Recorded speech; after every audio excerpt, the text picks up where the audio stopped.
Circuit of the Americas just handed NASCAR one of its most chaotic weekends in recent memory, and when the dust settled, it wasn't just the race result making headlines.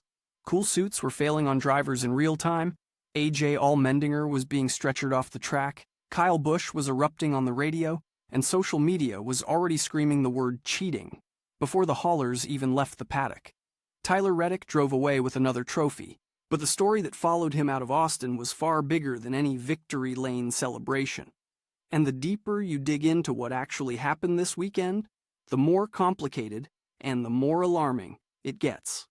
Let's start with what just happened on the track, because the race result alone is historic.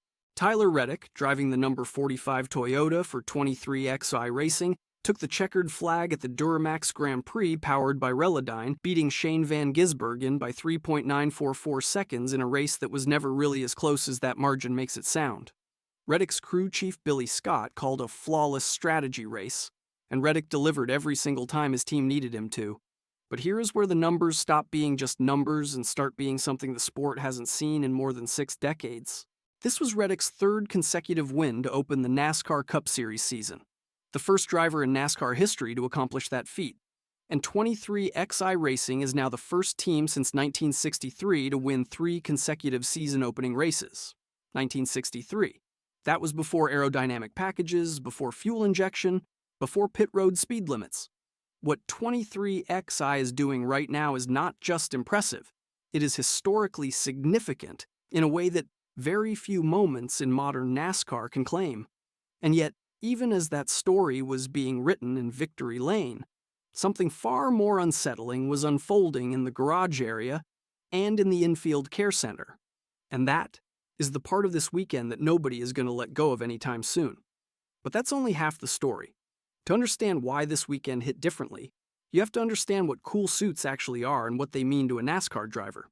A cool suit is a wearable cooling system, a network of tubing sewn into the driver's undergarment that circulates chilled liquid to regulate body temperature inside a cockpit that routinely reaches extreme temperatures. These are not comfort items. These are safety-critical systems, especially on road courses like COTA, where races run longer and physical exertion is significantly higher than on a typical oval. Drivers are steering, braking, and counter-steering through 20 turns for the better portion of 2 hours. Without a functioning cool suit, a driver's body temperature climbs fast, cognitive function degrades, reaction time slows, and physical danger becomes very real, very quickly. Now here is the context that makes the failures this weekend land harder. According to technical analysis from motorsport.com and a detailed breakdown from On3 by motorsport engineer Ivan Tatarovich, NASCAR teams have been running cool suit systems that are approximately 50% smaller than what you would find in IMSA sports car racing, all due to NASCAR's strict weight restrictions. These systems are already operating at the edge of their capability, and according to reports, some teams have been modifying airflow to their cool suit systems specifically to maximize car speed, which directly compromises the cooling efficiency for the driver. Additionally, power management decisions, cycling the cool suit on and off during the race to preserve engine power or reduce fuel consumption, can cause the system to fail outright. And when a cool suit pump fails, it does not just stop working. The chilled liquid in the system converts to near-boiling hot fluid that continues circulating directly against the driver's skin. That is not a malfunction. That is a thermal hazard. And multiple drivers experienced versions of this exact scenario at COTA on Sunday. Kyle Larson reported a cool suit failure during the race, and then came the moment that turned a technical issue into a full-blown safety debate. Allmendinger, who crossed the line in 9th place under his own power, was subsequently stretchered to the infield care center, evaluated and eventually released. But the image of a driver being taken off the track on a stretcher after a cool suit failure was the kind of visual that does not stay contained within the motorsport community. That image went everywhere. And the social media response that followed set the stage for everything that came after. And then came the part nobody saw coming. Before anyone had time to process the Allmendinger situation, the story evolved again, because Kyle Busch was on the radio, and he was not holding back. Busch, driving the number 8 Chevrolet for Richard Childress Racing, had already been broadcasting his frustrations throughout the race. Early in the event, his radio transmissions were a running commentary of mechanical misery. Every F corner, he said at one point during the opening stage, the car clearly fighting him through every sector of the circuit. I can't stop. I can't turn. I can't go. That is not a driver venting. That is a driver describing a car that has no answers for the demands of a technical road course, and Busch's tone made clear he knew it. But the moment that really detonated came later in the race, specifically around lap 82, with approximately 14 laps remaining.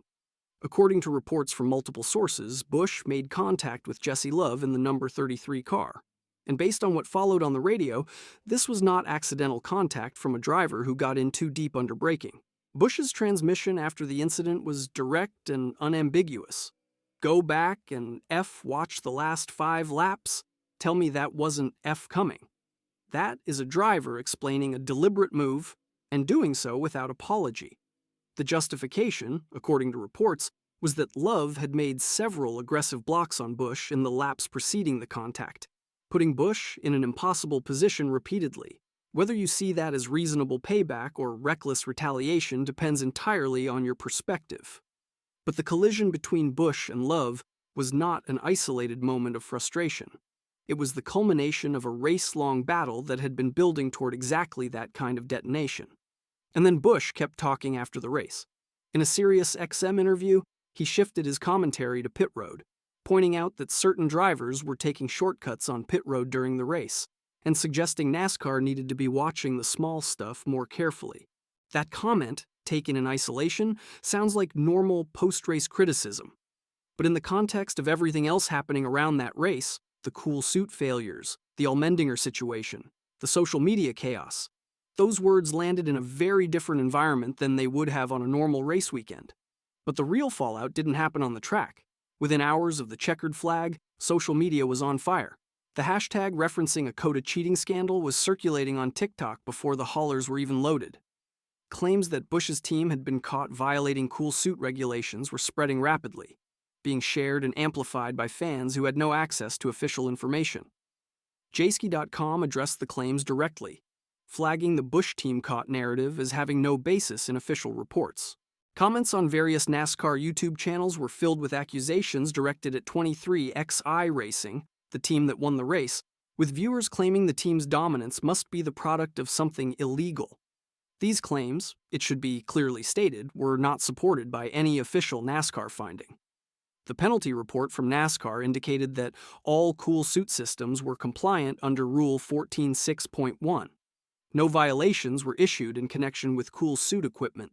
But here is the critical distinction that is getting lost in the noise.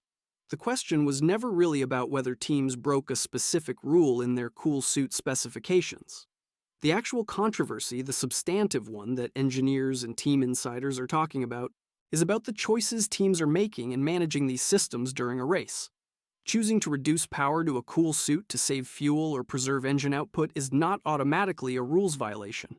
But when that decision results in a driver being stretchered off the track, the conversation has to move beyond the rulebook. It has to address whether the current regulations are adequate for what teams are actually doing to these systems in competition. NASCAR has not commented on that specific question, and that silence is generating its own friction. Busch's position in all of this is complicated. His radio outbursts were genuine, his frustration was real, and his car genuinely struggled at COTA. His season heading into Austin had been difficult, a 15th at the Daytona 500 and a 34th at Atlanta, after contact from Noah Gragson ended his race early, leaving the number 8 team still searching for the momentum they had hoped to build at the start of the year. But the on-track collision with Love, and the optics of being the loudest and most visible voice of frustration in a race where his own team had no cool suit violations, has complicated the narrative around Busch significantly. At 40 years old, in what is widely considered a contract year at RCR, every race result and every radio transmission carries extra weight. A frustrated veteran with something to prove, in a car that is not always cooperating, on a weekend where the sport's safety infrastructure is under a microscope. That is a story with a lot of unresolved edges. And when you look at the standings now, you'll see why this changes everything. Tyler Reddick has turned the early portion of the 2026 NASCAR Cup Series season into a personal statement. 3 wins in 3 races. A points lead that is not just comfortable, it is structurally significant. Under the NASCAR playoff format, Reddick has already locked himself into the postseason with room to spare, meaning he and crew chief Billy Scott can now begin making strategic decisions about which races to push hard and which to manage. That is a competitive luxury that almost no other team in the garage has right now, and the implications ripple outward to everyone else in the field. Every driver chasing that first win of the season is not just racing for points or for playoff position anymore. They are racing against a moving benchmark that keeps getting harder to reach, because Reddick is not showing signs of slowing down. For Kyle Busch and Richard Childress Racing, the standing situation is more nuanced. The team's average finish through the opening events shows a team still finding its footing, and COTA reinforced a persistent concern. Busch's car has not yet found the level of road course competitiveness that he showed during his time at Joe Gibbs Racing. His track record at Phoenix, however, is among the strongest of any active driver, with more top 10 finishes there than almost anyone currently in the field. In a season where Busch's contract status continues to hover as background noise in every conversation, a result like Sunday's lands differently than it would for a driver with full organizational security. The safety debate around cool suits also carries standings implications that go beyond any one driver. If NASCAR chooses to respond to the Allmendinger situation by tightening regulations around cool suit power management or mandating minimum operating standards during competition, it could affect how teams approach pit stop strategy and fuel management at future road courses. That is not a minor adjustment. Road courses have become an increasingly important part of the NASCAR calendar, and any rule change that affects how teams can manage their cars through those events will show up in the standings eventually. And that sets up what could be the most important race of the season going into Phoenix.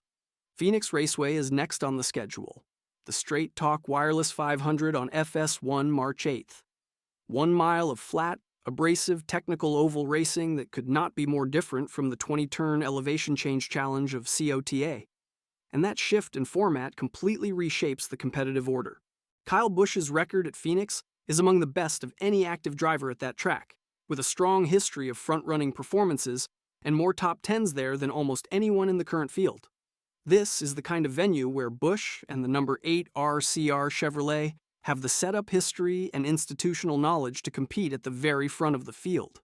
If Busch can channel Sunday's frustrations into a focused performance at Phoenix, and if the car gives him anything close to what he needs, the next chapter of his 2026 season could look very different from what happened in Austin.